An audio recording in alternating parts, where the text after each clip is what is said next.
Spider-Man, Spider-Man does whatever a spider can. Spins a web any size, catching thieves just like flies. Look out! Here comes the Spider-Man! Yeah! Oh, man! Oh, I'm jacked, man, and I may have just given away what I'm talking about today. Let's start fresh after that terrible singing that I probably just gave you. I didn't think about that. Sorry again, guys. Whoops. My name is Corey, better known as the Seaman, and I want to welcome you to another edition of the Seaman's Cinema Sitdown. If you haven't put it together, folks, we've been in the comic book corner now for like a little over, almost just about 2 weeks. Which means one thing and one thing only. We are continuing on our Seaman's Infinity War countdown. As we reach number 16 on the list, just 3 days away, I'm finally current. I am up to date. I am not behind. It's been a while. I've been behind on a few videos. But no, we are up to date. Just 3 days. Just 3 days from Avengers Infinity War. And I've probably spoiled, both by what I'm wearing and what I was singing, what we're talking about today. So why don't you pull up a chair, take a seat. Today, oh man, I'm so pumped. We are talking about Spider-Man Homecoming. Oh, who knew that we needed another Spider-Man movie, right? You go through all the iterations we've gone through, whether it was with Tobey Maguire, or more recently, with, what's his name? Andrew Garfield. Who knew that we needed another one? So many people were upset with the Andrew Garfield versions because it was so soon from Tobey Maguire. But if the excitement I have is any indication, this Spider-Man movie is amazing. It was definitely a top contender for my favorite movie from last year. But oh god, it's so good. It's so good. We have so much to talk about. So with that being said, I do like to start with bad and end with good. And even though there's really nothing like terribly wrong with this movie, it's almost flawless. There is one thing that just kind of it gets old real quick. So we'll just touch on that fast, and then we'll dive into all the goodies. Look, Aunt May being Marissa Tomei is wonderful. I love the idea of having Peter's aunt look like an aunt. You know what I mean? And she's great as Aunt May. I love her in the role. But having a hot Aunt May is just too many jokes. We already knew that we had Tony, cracking jokes about how hot, Aunt May is in Civil War. Now we've got not only Tony doing that again, but like when they're out to dinner, she just gets free stuff from like a creepy waiter. Peter's best friend Ned is like goo eyes, drooling every time he sees Aunt May, and it's just it's a little too much. Hopefully, come next Spider-Man movie, we can move past all of that stuff and just have Marissa Tomei play Aunt May. But and yes, I know I went from aunt to aunt. I usually say aunt and got myself caught up in aunt before, so I just ran with it. All right, Lee, give me a break. It's been a long day. It's been a long week. It's been a long journey, and we are almost at the home stretch. So let's talk about all the good that comes with Spider-Man Homecoming. And first, it's just the fact that Marvel Studios is handling Spider-Man, right? The music that you could hear behind me was the opening. So this was it's a Sony movie, right? They had to cut that deal, Marvel and Sony, to make this work. So the movie opens with a Sony and then Columbia title card. We get our opening scene with Michael Keaton, and then we get the Marvel Studios opening title card, and that dropped the Spider-Man theme song, and that in and of itself is the first thing that just goes, yes, I love that Marvel has this. They hit it right out the gate. It's like, yeah, give me that classic. I need to hear it somewhere. Right at the beginning so it's out of the way. Boom, now we're off and running. I love that, how impactful he was, right, in Civil War, what the Russo brothers did with him first. We were just like, wow, okay, Marvel, yes, we established Marvel having Spider-Man, this is going to be awesome. So now you've got all that going into this movie, and they just build on top of that, right? I love that this is not a typical origin movie, right? Because we established that he exists in Civil War and he's just kind of started doing this. We don't have to go through the whole tropes of what happened to Uncle Ben. Uncle Ben is basically almost not even mentioned in this movie. So I love that this is more about him becoming a hero. It's about Spider-Man becoming Spider-Man, because this version of Spider-Man is really early Spider-Man when he's still figuring a lot out, and I love all of that.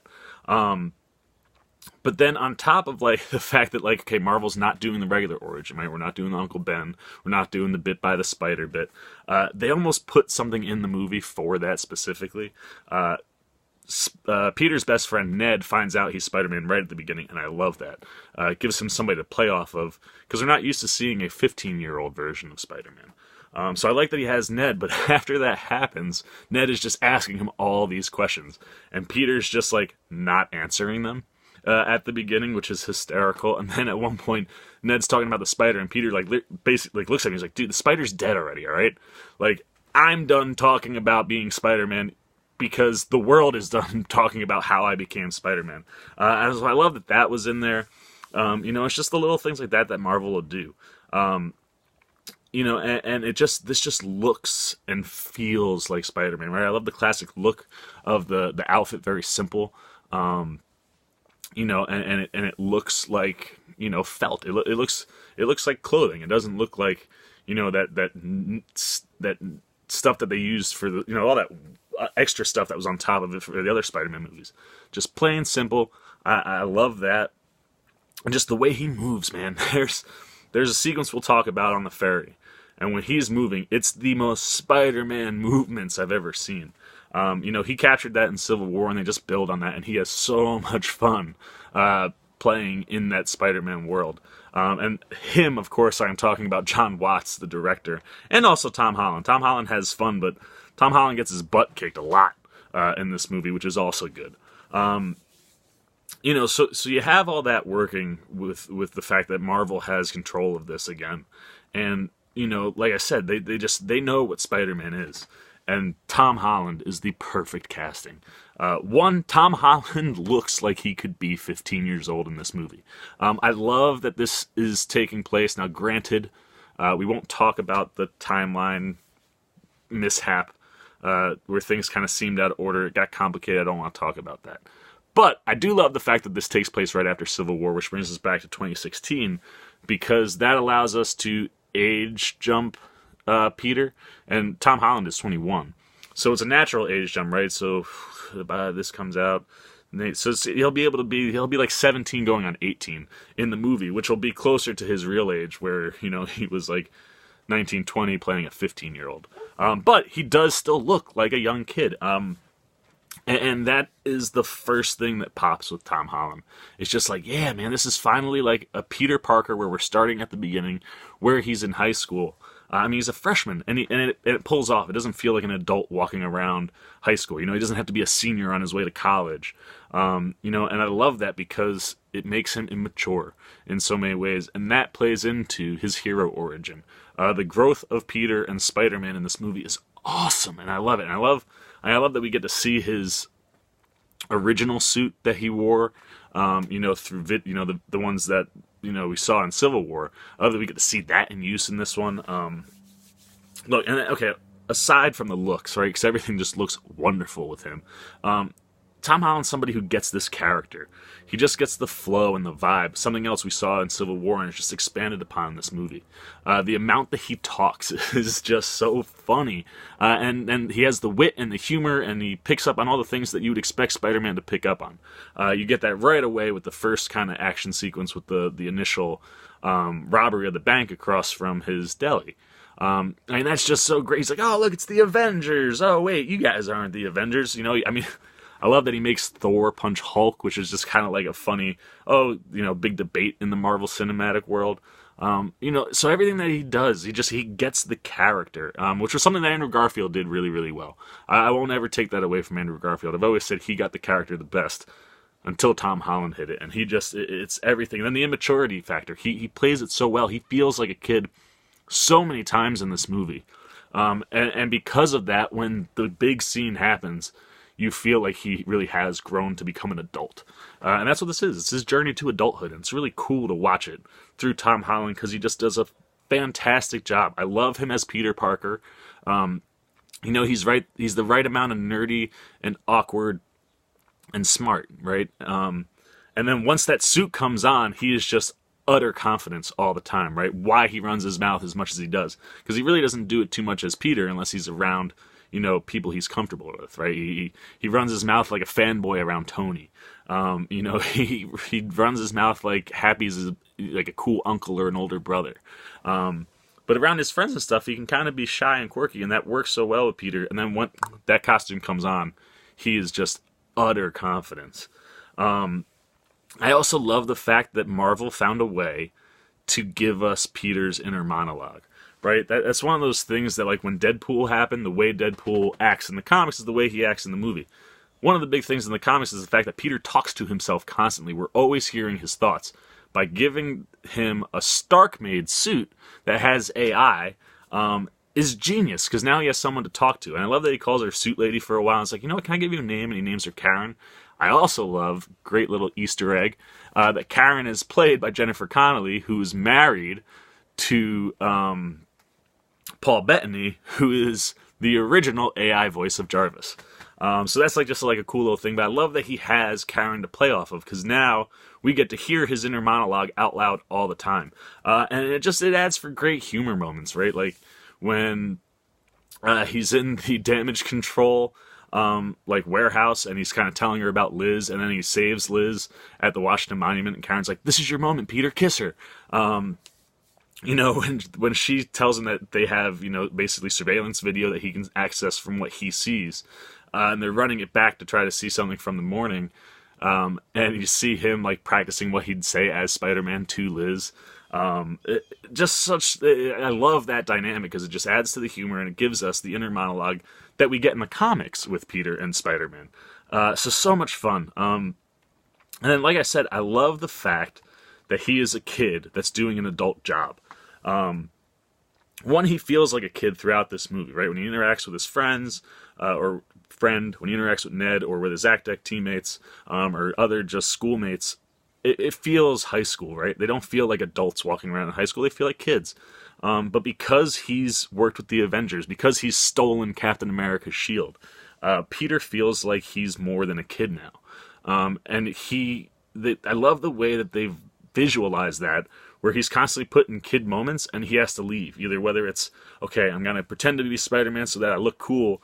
Oh, shoot, something's going on. Boom, I got a bolt. Oh, I finally made it up to the point where I could ask the girl that I like out, and her dad is the bad guy. I gotta go chase him, so I'm gonna just ditch her at homecoming. When they're at the Act Deck trip in Washington, D.C., and he runs into Liz, and Liz is like, "Come on, we're all going to the pool. I bought $30 of snacks. You gotta come with us." And he doesn't, and instead he watches it from afar. He's constantly looking at kids doing kids things, and that's huge because it plays into the growth of his character. So I love that he is a kid, man. He makes mistakes that kids would make. It's why Tony puts all the protocols he puts on the suit, because he's super, super smart, but he's a kid.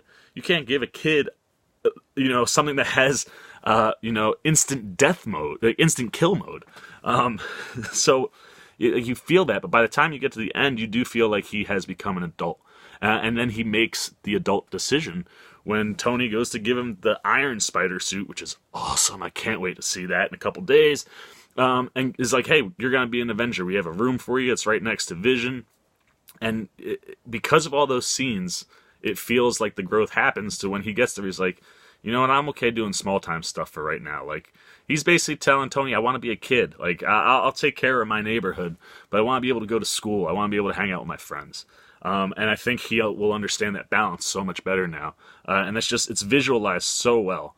And it really does. It comes down to the climax of the movie where, it's such a great setup to the scene. But he's talking to Vulture, and Vulture's basically just buying time, but he's talking to him like an adult.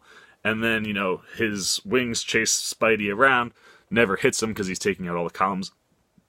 And this parking garage structure, warehouse building thing falls on Spider-Man. And it's my favorite shot of the movie, right? There are a few iconic shots of Spider-Man in this flick that we'll touch on. But this one is the one, man. It is the moment where you realize that he has become the hero of Spider-Man. And it is. It's switched. He becomes an adult in this moment. The building is on top of him. He's screaming. He's trapped. He's crying like a kid. Like, help me. Like, he's crying in a way where he is starting to realize that it's done. Like, no one's coming to help him. And he responds like a 15-year-old would in that moment. He responds probably how anybody would, but he sounds like a kid. And then we get one of two unbelievable shots in this. He looks down, and he's taken off his mask at this point, and there's water. So there's a little puddle of water. The way the mask falls, you can see half the mask, and then the other half of is his reflection. And he is seeing himself as both Peter and Spider-Man. And that's what he wasn't doing, right? He was so, I'm Spider-Man, right? He even tells Tony at one point in the movie, like, the suit is all I had. Like, it's everything. Tony's like, if it's everything, then you can't have it. And it is. He hasn't figured out the duality. And in that moment, he does. And he goes, I am Spider-Man. Come on, Spider-Man, come on. And he lifts the building pieces off him and gets out. And in that moment, you realize that he understands two things. One, that he is both Peter and Spider-Man. And two, he's an adult now. He's gone through something that no kid has gone through. And then to persevere and win at the end of it, it's just a perfect build for that character. And just that moment. And the scene where he actually is lifting everything off is a shout out to, of course, Amazing Spider-Man number 33. Where in the comics, he has a building collapse on him. There's water running down on his face. And it's that shot of him lifting the building up. Just boom, right out of the comics. Just such a nice way to take something that, you know, comic fans are familiar with and give it to us in a really poignant way that makes sense in the story. And it is. That is the moment. It's that shot that everyone will remember. And then, like, two other ones that we'll talk about. So, I mean, that's why I love Tom Holland in this, because he does all that Spider-Man stuff so well. And then, of course, there's Spidey's suit, which I mentioned. I love that it's AI. You know, I just love all the functions that it has, right? I love that it has a training, like a training wheels mode, so that he can learn about the suit. I love that he's so smart that he cracks that with Ned to give him all the options. But when that happens, he doesn't know how to use the suit, right? Like Karen suggests, hey, do you want to go into combat mode? He's like, oh yeah, and he goes to shoot his webs, and it's like a combat web pellet. And he's like, what is this? And he's like, oh, well, it has rapid fire mode. He's like, what do I need rapid? No, I need webs. And then she gives him, like, the taser webs. So I love that he doesn't know how to use it at first, and he just wants his basic stuff. And then when he has a chance to just chill, when he's in the damage control warehouse, which, by the way, love damage control being in this movie. A nice little comic book Easter egg drop about a short stint group that did exactly what the damage control group does in this one. So I love that. That's really nice. But when he's in that warehouse and he has time to just kind of talk to Karen, you know, he starts to figure out how he can use, like, the web grenades and the taser. And it's cool to watch him learn it, and then utilize it after making mistakes. You know, I love, obviously, like I said, the look of it, and just the functionality, like the different webbing, the fact that it has web wings, which is exactly how he was drawn in the original comics. I love that he has a surveillance drone, that the actual symbol pops out in his little flying surveillance drone that he calls Droney. So cute. You know, I love that he has all these things and he utilizes them in ways that just are so Spider-Man and create these just really, really awesome sequences and scenes. You know, I love that... you know, like that has surveillance footage, not for him to review, but for Tony to have. So, like, as he kind of figures all these things out and then ultimately understands why Tony had all those things in the suit in the first place. But him being able to have full functionality of the suit is really cool because it elevates him to this place that then at the end of the movie, when he goes back down to the original suit, he has to do it old school, you know? So I love that option is there, and I love that it's AI. It gives him, you know, stealth modes and, you know, kind of like Spidey sense type things, right? Where Spider-Man could, like, hear stuff from far away or sense things coming. Now that he has those quick reflexes, but the suit can kind of function as a way to kind of channel that.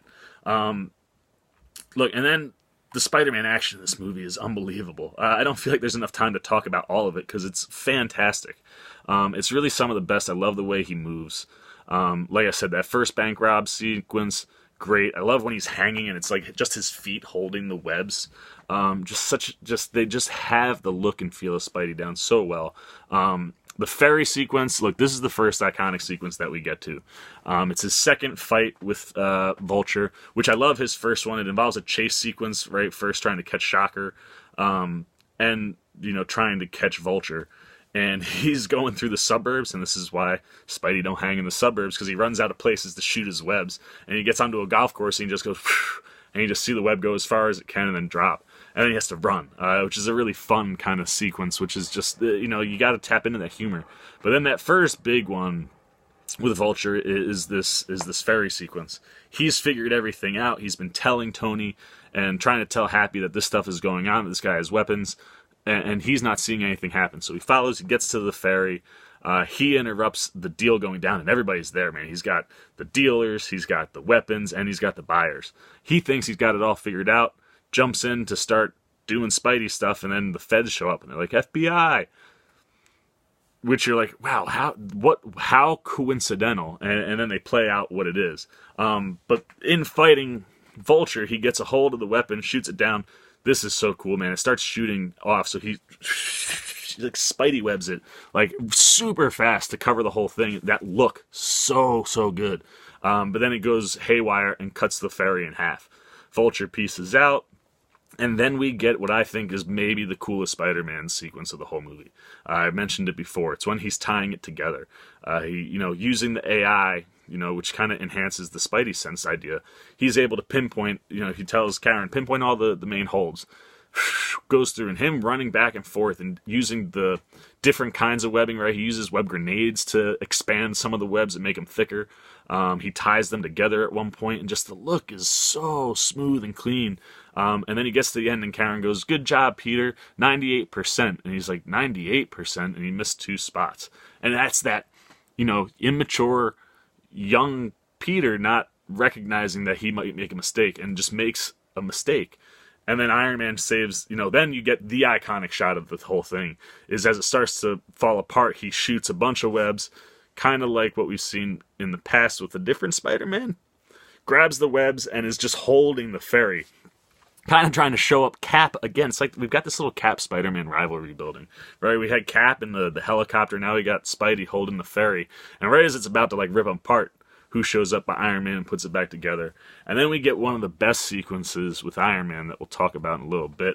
But it's just something that I love about their relationship. So the ferry sequence, look, you get that first big iconic Spider-Man shot in the movie.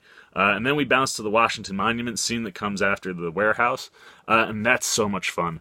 One, there's urgency because Peter figures out that the purple glowing thing that Ned is holding is actually a bomb if it gets disrupted.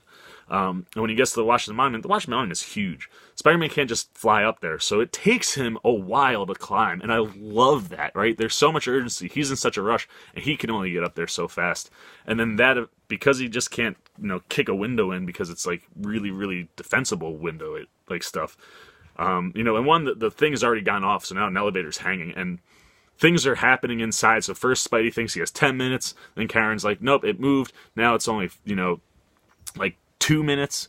So there's all this urgency. And when you can't kick the window in, you get the second big iconic shot of Spidey where he jumps across, goes over the helicopter. You get to see the wings in action. He spins up the helicopter, crashes through nice and smooth, saves the elevator. And then as everybody gets out, he goes to get Liz.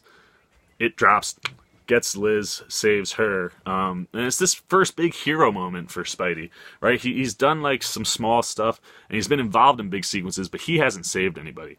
This is his first moment this comes before the ferry sequence. Good Lord. This is his first big hero moment, and then following this, he's kind of riding a high, and that leads to the ferry sequence. Really should get my stuff in order, right, guys? But regardless of me getting confused, I just love everything in the monument scene. I love that he utilized. That's when he finds out. That's when he finds out that Droney is even a thing. It's just such a nice visual moment, and again, a really clean Spider-Man scene.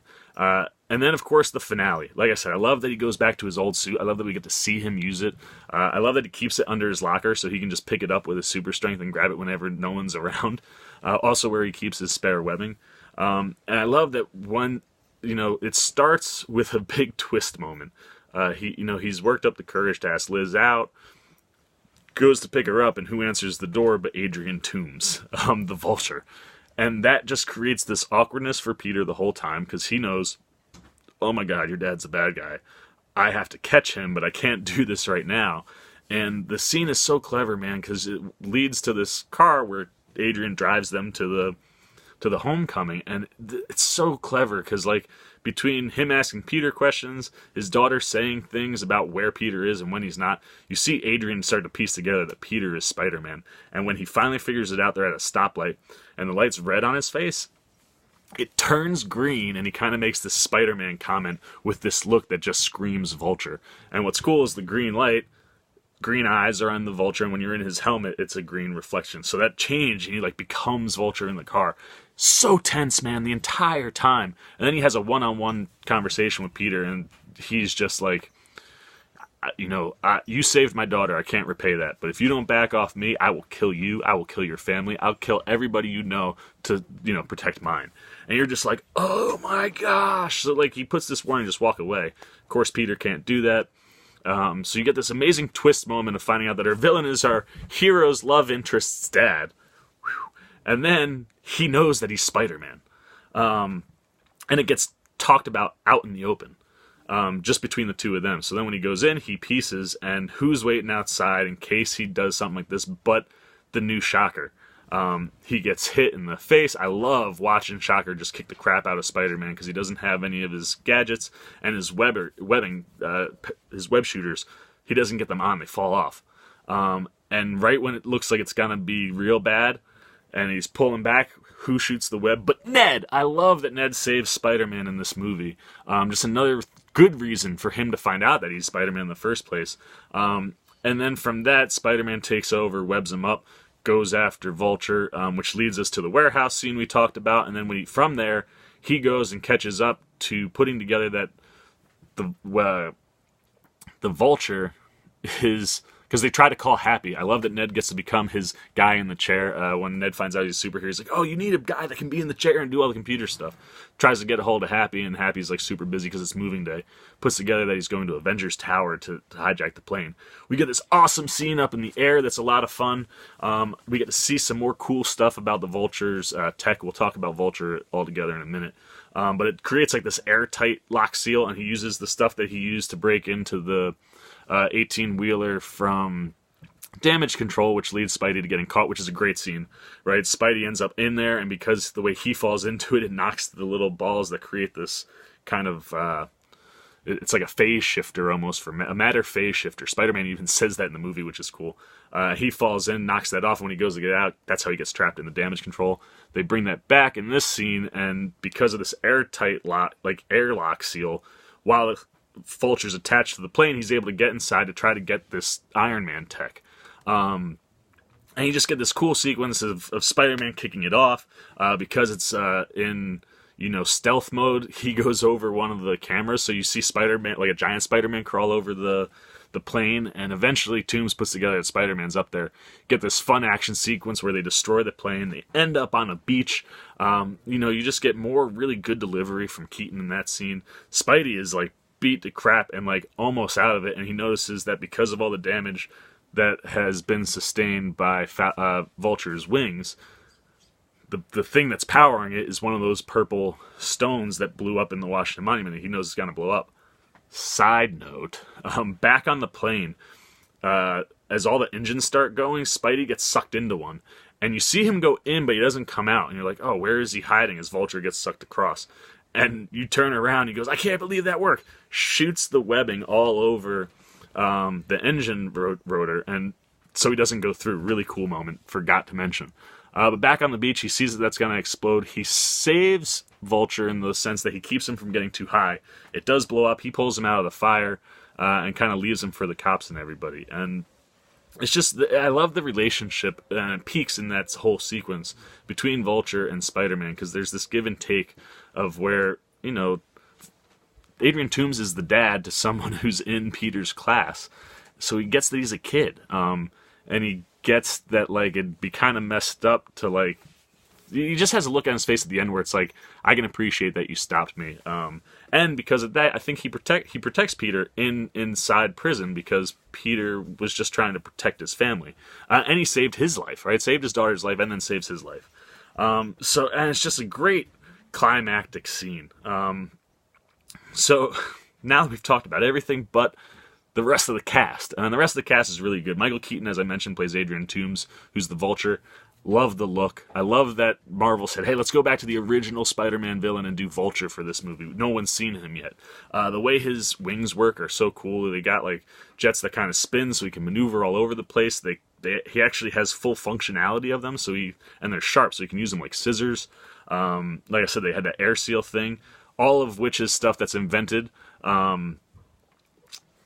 by a little Easter egg character that we'll talk about in a minute. And I love that we start with Adrian Toomes. The movie opens with him and his team pulling scrap from the fallout of the New York incident, and I love that from there, Damage Control shows up, seizes everything, and he extended everything. He bought, he recruited all these guys, he bought a place to stay, all this time, he's lost all this money now. And it turns him into finding the weapons to sell on the black market, and that's how he becomes a criminal. But he's doing it all because he needs to keep putting food on the table for his family, which makes him a great villain, and it's really fully conceived when that twist happens in the third act.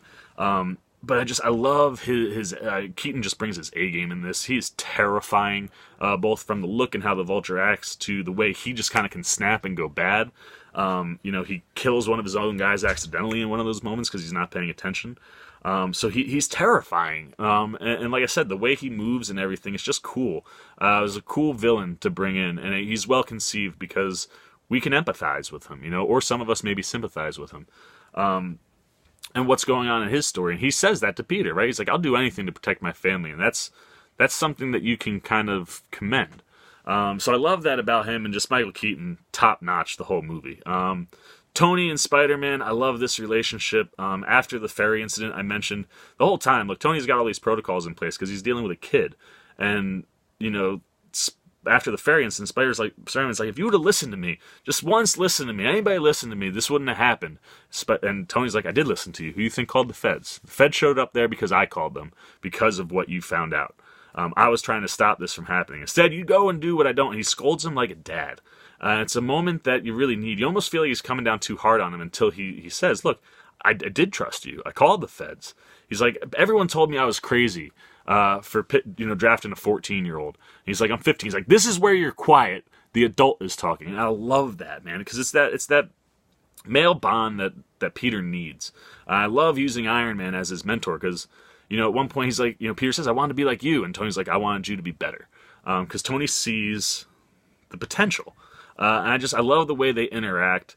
All their sequences are great. And I love that, that's the moment that kind of spurns Peter to become what he is at the end of the movie. And then Tony makes a joke about that at the end where he's like, that weight coming down on you, I thought it was a little too hard, but that, it really gave you that motivation to keep going. So I love that. Aunt May, like I said, I love Marissa Tomei here. She's wonderful. I like that she lets Peter go. She feels like an aunt, but she's totally heartbroken when he's just gone for long periods of time. And then at the end of the movie, she finds out he's Spider-Man, and I love that. So hopefully we get to see more Marissa Tomei, because she's not in it too much, but when she's there, I love what she brings to the table. I told you I love him and Ned. I love that he has a best friend. It feels like a best friend. They have a special handshake. I love that Ned knows right away, so it gives somebody for Peter to lean on. Because as a 15-year-old, that's a lot to do on your own. And then his schoolmates. I love that, Liz is like his high school crush and someone that we haven't seen before. I love that Flash has turned in from a jock to like a rich, spoiled, popular kid. I love that Zendaya is MJ. Her name's Michelle, so she's not replacing Mary Jane. Mary Jane could still come around, but to get the MJ thing in this one without Mary Jane was cool. And Zendaya steals every scene she's in. She is amazing in this movie. Pay attention to her because she's great. I hope she gets more down the road. Peter and Happy is fantastic. I love their relationship. It's almost like he's the cool uncle, but just doesn't let Peter do anything, so he's not the cool uncle. Then Then there's these Captain America PSA videos that are brilliant. Hannibal, anytime in the school, it's like, oh, we got to go through a gym exercise. Oh, hey, health class. Like, you're going through changes. I know all about those. There are all these Captain America PSAs he filmed after coming out of the ice.